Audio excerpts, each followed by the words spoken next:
Bonsoir les amis, ravi de vous retrouver. Ce soir nous accueillons Madame Jeanne Charbonnier. Bonsoir. Bonsoir.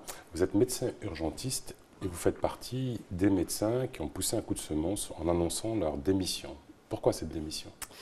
Alors cette démission, c'était pour un peu un signal d'alerte. En gros, ça fait 1 an qu'on a commencé à signaler des soucis, Des dysfonctionnements? Des dysfonctionnements. Enfin, on a constaté qu'il y avait quand même une dégradation des conditions de travail, donc de la prise en charge des patients Je confirme. aux urgences, et pas que aux urgences. Et c'est vrai que ça fait 1 an qu'on alerte, qu'on a rencontré la direction, l'ARS pour essayer de trouver des solutions. Sauf que depuis 1 an, à part des nouveaux départs, et des gens qui sont partis, une dizaine de départs dans l'année, de gens qui sont restés en Guyane, donc pas des gens qui ont quitté la Guyane, mais des gens qui sont restés et qui travaillent ailleurs, et ben, il n'y a pas eu beaucoup d'évolution. Parce que ce qui est fou quand même, c'est de savoir que la plupart des médecins sont attachés à la Guyane. Et oui. Donc c'est vraiment un ras-le-bol généralisé aujourd'hui? C'est ça, hein, oui. Et là, on va dire le déclencheur, ça a été le fait que l'accumulation de départ fait que là, on ne peut plus travailler dans des conditions même légales de temps de travail, où on doit réduire le nombre de médecins présents, mais ça va retentir encore plus sur les patients qui sont déjà aussi épuisés. Là, on vous demandait combien d'heures de temps de travail par exemple? Là, c'est très variable. On a vu même un truc de 60 heures. Oui, même plus en fait. Il y a des gens, si on calcule sur 7 jours, il y a des gens qui sont à 80, ce qui n'est même pas normalement autorisé. Ouais, plus de 10 heures par jour. Voilà. Donc, de toute façon, on travaille là, on fait des journées de 24 heures. Ça, tous les urgentistes sont amenés à faire ça. Sachant qu'au bout de 24 heures, on est fatigué de toute façon. Et quand on est en cumulé 24 heures plus tôt, forcément, eh ben, on peut aussi mal réagir. On peut être parfois manquer de diplomatie avec les patients. Et d'où leur énervement, qu'on peut comprendre. Hein. Et c'est pas, voilà, c'est humain. On est fatigué, du coup, on réagit mal et nos réflexes sont pas les mêmes. Et c'est pour ça qu'on veut se battre et qu'on demande de travailler dans des conditions qui permettent de bien prendre en charge les gens. Alors moi, il y a un truc que je n'arrive pas à comprendre. Il y a eu la mobilisation de mars-avril. Il y a eu un pacte d'urgence, plan, on ne sait même plus comment il s'appelle, mais en gros, il devait y avoir de l'argent pour l'hôpital. Ensuite, ça a été suivi par des semaines de grève, par le syndicat UTG Santé. Et la situation se dégrade. Ce n'est pas que vous qui le dites, hein, c'est les patients, c'est les gens qui fréquentent l'hôpital. Pourquoi on n'arrive pas à s'en sortir? Qu'est-ce qui se passe? C'est un problème de management? La directrice n'est pas bonne? Je ne peux pas juger comme ça, ce n'est pas mon travail. En tout cas, moi, je suis médecin. Vos conditions de travail aujourd'hui se dégradent? Oui, ça c'est un fait. Elles se dégradent, les gens partent. Il n'y a pas de place dans l'hôpital, on manque de spécialistes, on manque de lits, on manque de lits de gériatrie. Il n'y a personne pour accueillir des patients qui vieillissent en Guyane. Et du coup, nous, on les héberge sur des brancards, parce qu'ils restent plusieurs jours sur des brancards. Et croyez-moi, moi, j'ai pas fait des études de médecine pour voir des gens qui dorment sur des brancards plusieurs jours. Et les gens, ils s'énervent parce qu'ils passent des heures et voire des jours sur des brancards. Moi, je les comprends. Et c'est vrai que nous, on a en même temps les urgences vitales, les patients graves, et ils ont parfois l'impression qu'on n'est pas là pour eux.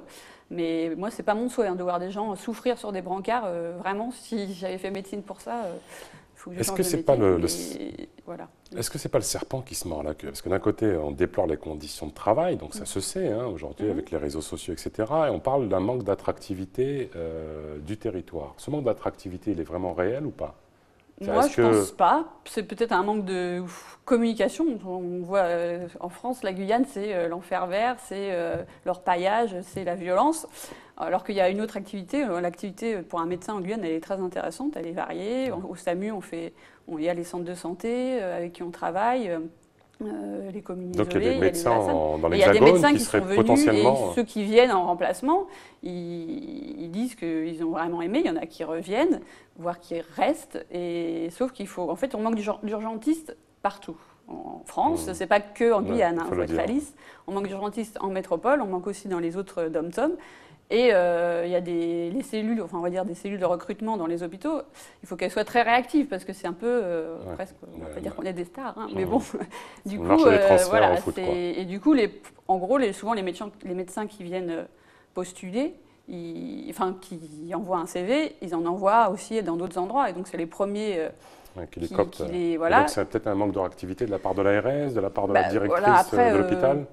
peut-être, j'en sais rien, mais enfin, en tout cas, il faut être réactif, il faut faire démarcher, Après, voilà, moi, je peux, voilà, si j'ai des amis urgentistes, leur envoyer un message en leur disant, venez travailler. Après, il faut, voilà, les choses soient anticipées pour faire venir les gens et leur donner aussi envie de rester, parce que c'est une chose qui viennent en remplacement, 1 mois, 2 mois, c'est bien, mais de leur donner envie de rester. Et ça, c'est aussi les choses pour lesquelles on se bat. C'est pouvoir avoir du temps pour faire soigner les gens aux urgences, mais aussi il faut qu'on se forme.